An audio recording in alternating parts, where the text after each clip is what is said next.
40, 35 if you're extra bright, much sooner if you find an opportunity like I did. Let me show you how I did it. Financial independence.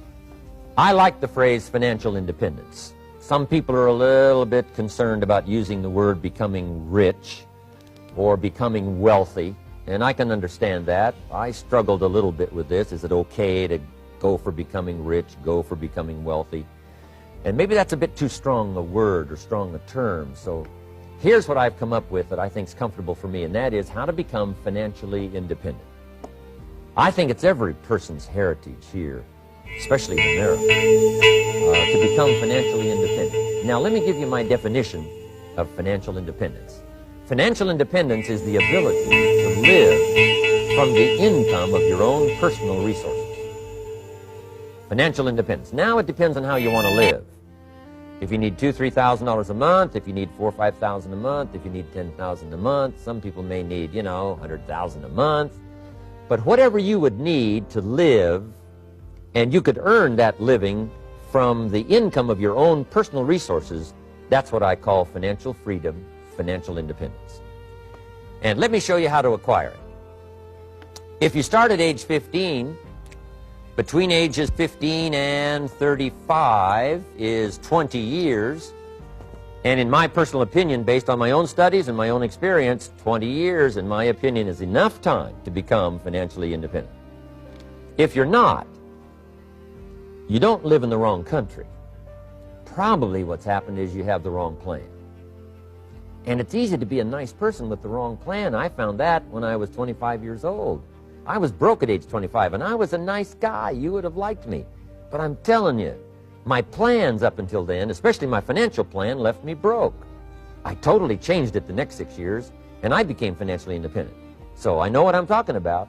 It is possible in a reasonable amount of time, 15 to 35, whatever, 20 years time, enough time. You can do it in a much shorter period of time, like I did if you want to, but this is a reasonable enough time.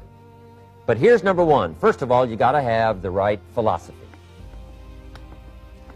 Philosophy is our ability to gather knowledge and sort through it and decide what's valuable.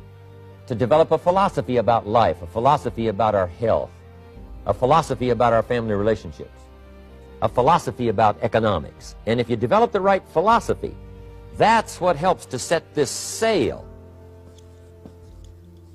so that in 6 years it takes you where you want to go instead of winding up like I did that first 6 years of my economics, broke, no money, empty bank account. The right philosophy. Now let me give you a couple of philosophies to consider. Here's the first one. It's called the philosophy of the poor. And here it is.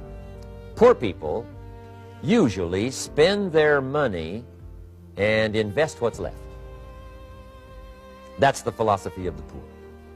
Now here's the philosophy of the rich.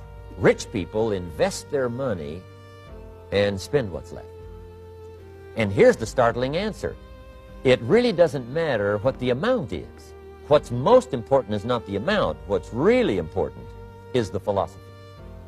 So I would ask you to adopt this philosophy of spending after you have invested. Invest first, then spend.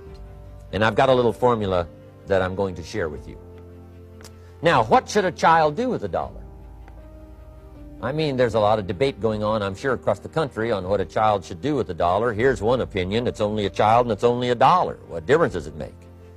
Well, in my opinion, it makes all the difference in the world. A person's economic future starts with a child with $1. Somebody says, oh, no, you're only young once. Let him spend it all. Well, when would you hope that would stop? Somebody says, well, wait till he's 50 and broke like me and then he'll learn. Well, no, we don't want to wait that long. If I would have known earlier than age 25, I would have changed. In high school, if they would have had classes called Wealth 1, Wealth 2, I'd have taken both classes. I would not have waited until age 25. So, the earlier the better. So, what should a child do with $1? Here's the simple premise to begin with. Don't spend it all. And if a child wants to spend the whole $1, you got to say, hey, don't spend it all. Don't spend it all. They'll say, why not? It's my $1. I earned it. You say, I know you earned it, but don't spend it all.